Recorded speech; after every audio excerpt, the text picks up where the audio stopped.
किसी ने क्या खूब कहा है, व्यक्ति को पैसा तिजोरी में नहीं रखना चाहिए बल्कि उसे इन्वेस्ट करना चाहिए, क्योंकि इन्वेस्ट करने से धन बढ़ता है और तिजोरी में रखने से धन धीरे धीरे समाप्त हो जाता है। यहाँ कहने का सीधा और स्पष्ट मतलब ये है कि आप अपने इनकम में से जो भी अमाउंट सेव करते हैं उसे घर में रखने की बजाय कहीं इन्वेस्ट कीजिए। पर अब सवाल ये है कि कहाँ और कितना इन्वेस्ट करना है, तो इसका जवाब आपको हमारी आज की इस वीडियो में मिलने वाला है, जहां आज मैं आपको बताऊंगा कि आप हर महीने में सिर्फ 1000 रुपए इन्वेस्ट करके 1 करोड़ रुपए कैसे बना सकते हैं। ये वीडियो काफी ज्यादा यूजफुल होने वाली है, इसलिए आप हमारे साथ अंत तक जरूर बने रहें।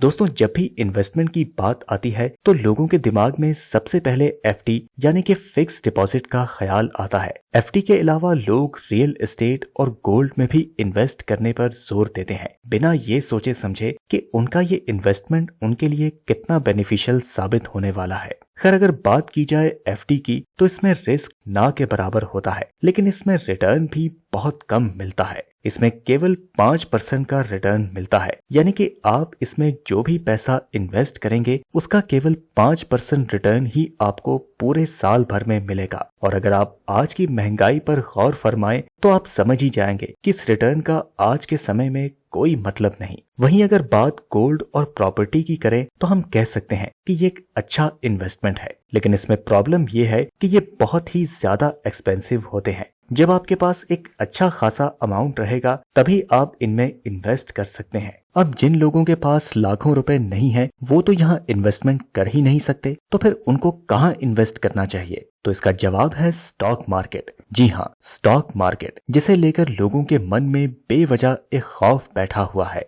अक्सर लोगों को ये बोलकर डराया जाता है कि यहाँ उनका पैसा डूब जाएगा, जो कि सच नहीं है, क्योंकि अगर ऐसा होता तो बड़े बड़े इन्वेस्टर्स की लुटिया यहाँ कब की डूब चुकी होती। राकेश झुनझुनवाला, रमेश दमानी, राधा कृष्णन दमानी और वॉरेन बफेट, ये वो नाम है जिन्होंने शेयर मार्केट से इतना पैसा कमाया है जिसे गिनते गिनते ना जाने आपकी और हमारी कितनी पुश्तें निकल जाएंगी। इसलिए दोस्तों, अगर आप लाइफ में कुछ बड़ा अचीव करना चाहते हैं तो आपके लिए स्टॉक और शेयर मार्केट से बेहतर कुछ नहीं हो सकता। अब जो लोग ये कहते हैं कि शेयर मार्केट में रिस्क है, उनके ऊपर ये लाइन बिल्कुल परफेक्ट बैठती है कि अगर तुमने रिस्क नहीं लिया तो तुमने क्या जिंदगी जी। आपको बता दूं कि वॉरेन बफेट, जो कि मोस्ट सक्सेसफुल इन्वेस्टर्स हैं, उन्होंने अपनी पहली इन्वेस्टमेंट सिर्फ 11 साल की उम्र में शुरू की और आज उनकी उम्र 92 साल है और उनकी नेटवर्थ 114.1 बिलियन डॉलर्स है। अगर आप भी अपने इन्वेस्टमेंट के दम पर फाइनेंशियली इंडिपेंडेंट होना चाहते हैं तो मेरी मानिए,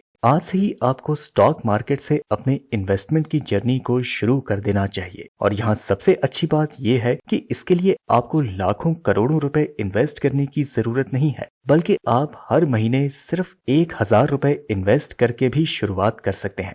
दोस्तों, जैसा कि आप जॉब करते हैं, डेली 9 to 6 जमकर मेहनत करते हैं और बदले में आपको सैलरी के रूप में एक फिक्स्ड अमाउंट हर महीने मिल जाता है और जिंदगी भर ऐसा ही चलेगा, लेकिन इसमें आप कभी भी धनवान नहीं बन पाएंगे। धनवान बनने के लिए आपको स्टॉक मार्केट में उतरना पड़ेगा, जहां पैसे से पैसा बनता है। कहा जाता है कि शेयर बाजार एक सोने की खदान है जो कि आसानी से किसी की भी भूख मिटा सकता है। बस जरूरत है सही सूझबूझ के साथ यहाँ इन्वेस्टमेंट करने की। यहाँ आपको डरने की बिल्कुल भी जरूरत नहीं है, क्योंकि आपको यहाँ अपनी पूरी सैलरी इन्वेस्ट नहीं करनी। आपको बस हर महीने 1000 रुपए इन्वेस्ट करने हैं। आप में से ना जाने कितने लोग हर महीने इतने रुपए का पिज्जा खा जाते हैं, नेटफ्लिक्स पर खर्च कर देते हैं और बदले में उन्हें मिलता क्या है? ओवरऑल देखा जाए तो कुछ भी नहीं। लेकिन अगर इसी पैसे को वो इन्वेस्ट करते हैं तो उन्हें क्या मिलेगा, आप यहाँ खुद ही देख लें। इन्हें तो आप जानते ही होंगे, ये हैं मुकेश अंबानी।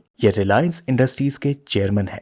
साल 2000 में उनकी कंपनी यानी कि रिलायंस के स्टॉक का प्राइस 84 रुपए था और साल 2023 में इस स्टॉक का प्राइस बढ़कर 2535 रुपए हो गया। अब जरा सोचिए कि अगर आपके पेरेंट्स ने या फिर आपने साल 2000 में रिलायंस के 12 स्टॉक्स खरीदे होते, जिसका कुल प्राइस उस समय सिर्फ 1000 रुपए के आसपास था, तो आज आप उस छोटी सी इन्वेस्टमेंट से ही करीब 30,000 रुपए से ज्यादा बना चुके होते। हाँ, ये जरूर है कि पैसा बढ़ने में 23 साल का समय लग गया, लेकिन आपने इन्वेस्ट भी तो सिर्फ 1000 रुपए ही किए थे और यहाँ तो मैंने सिर्फ 12 स्टॉक्स की बात की। अगर किसी ने उस समय 1 लाख स्टॉक्स खरीदे होंगे तो इन 23 सालों में वो डेफिनेटली मिलियनेयर बन गया होगा। और शायद इसीलिए वॉरेन बफेट ने भी कहा कि whenever I buy stocks I assume that the market is closed for the next 5 years। यानी कि जब भी मैं स्टॉक्स खरीदता हूँ तो मैं मान लेता हूँ कि बाजार अगले 5 साल के लिए बंद है। दोस्तों, स्टॉक मार्केट एक लॉन्ग टर्म गेम है। अगर आपके अंदर पेशेंस है तो आप यहाँ से पैसा बनाकर ही निकलेंगे। वॉरेन बफेट की ये लाइन इस बात को साफ शब्दों में कह रही है। उम्मीद है कि इन्वेस्टमेंट की पावर तो शायद आप समझ ही गए होंगे। इतना सब कुछ जानने के बाद अगर आपकी भी इच्छा इन्वेस्टमेंट करने की हो रही है और आप एक बिगिनर हैं, तो मैं आपको बता दूं कि इन्वेस्टमेंट करने के लिए सबसे पहले आपके पास एक ब्रोकरेज अकाउंट होना चाहिए। इसे डीमैट या ट्रेडिंग अकाउंट भी कहा जाता है। डीमैट अकाउंट में आप अपने बैंक अकाउंट से पैसे ट्रांसफर करेंगे और फिर उसी से आप अपने मनपसंद स्टॉक में इन्वेस्ट करेंगे। डीमैट अकाउंट से ही आपके सारे ट्रांजैक्शंस होंगे, फिर चाहे आपको स्टॉक खरीदना हो या फिर उसे बेचना। अब यहाँ सवाल ये है कि हमें अपना डीमैट अकाउंट कहाँ से खोलना है। तो यहाँ सबसे पहले तो आप ये जान लें कि अपना डीमैट अकाउंट खोलने के लिए आपको कहीं भी जाने की जरूरत नहीं।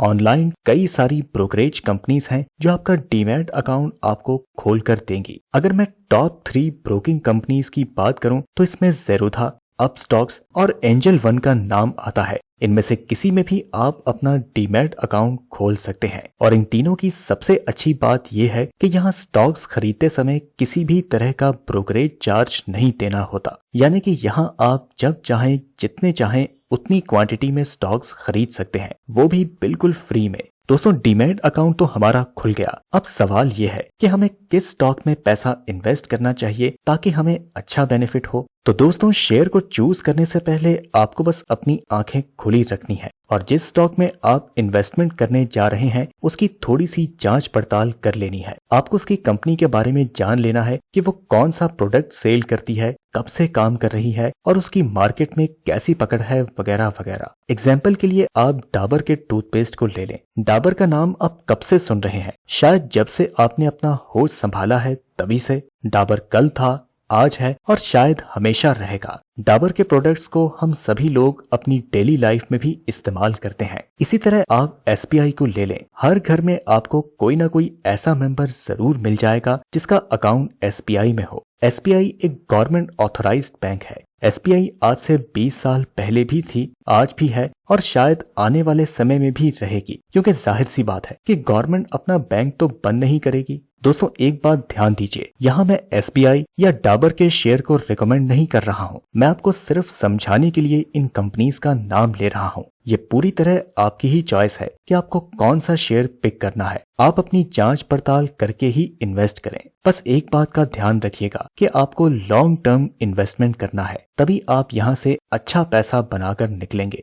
तो दोस्तों, अब बारी आती है करोड़पति बनने की। जैसे कि मैंने आपको इस वीडियो की स्टार्टिंग में ही बताया कि आप हर महीने सिर्फ 1000 रुपए इन्वेस्ट करके 1 करोड़ से भी ज्यादा रुपए कमा सकते हैं। पर कैसे? अब आइए इसके बारे में भी जान लेते हैं। दोस्तों, इसके लिए आपको इंडेक्स फंड में इन्वेस्ट करना होगा। जी हाँ, इंडेक्स फंड। यहाँ पर जिन लोगों की भी एज 20 साल है और अगर वे इंडेक्स फंड में हर महीने 1000 रुपए भी इन्वेस्ट करते हैं तो 15% रेट ऑफ इंटरेस्ट के हिसाब से 91 साल की उम्र में उनके पास 187 करोड़ 63,47,170 रुपए और 11 पैसे होंगे। तो बन गए ना वो करोड़पति। अब जो लोग यहाँ पर ये सोच रहे हैं कि 91 साल की उम्र में मैं इतने पैसों का क्या करूंगा, तो उन्हें एक बार मैं फिर से याद दिला दूं कि वॉरेन बफेट की उम्र भी तो आज के समय में 92 साल है। खैर, मेरा मकसद आपको ये बताना है कि अभी भी समय है, जाग जाएं और अपनी इन्वेस्टमेंट जर्नी को स्टार्ट कर लें। क्या पता आपका स्टॉक आपको करोड़पति ना सही लाखपति जरूर बना दे और आप उस फाइनेंशियल फ्रीडम को हासिल कर लें जिसका आप सपना देखते हैं। तो दोस्तों, इस वीडियो में फिलहाल इतना ही। आप में से किन किन लोगों का डीमैट अकाउंट पहले से ओपन है, हमें कमेंट में जरूर बताएं। हमें उम्मीद है कि आज की वीडियो आपके लिए यूजफुल साबित होगी। वीडियो पसंद आई तो इसे लाइक करें और इस तरह के और भी अमेजिंग वीडियोस देखने के लिए हमारे चैनल को सब्सक्राइब कर लें।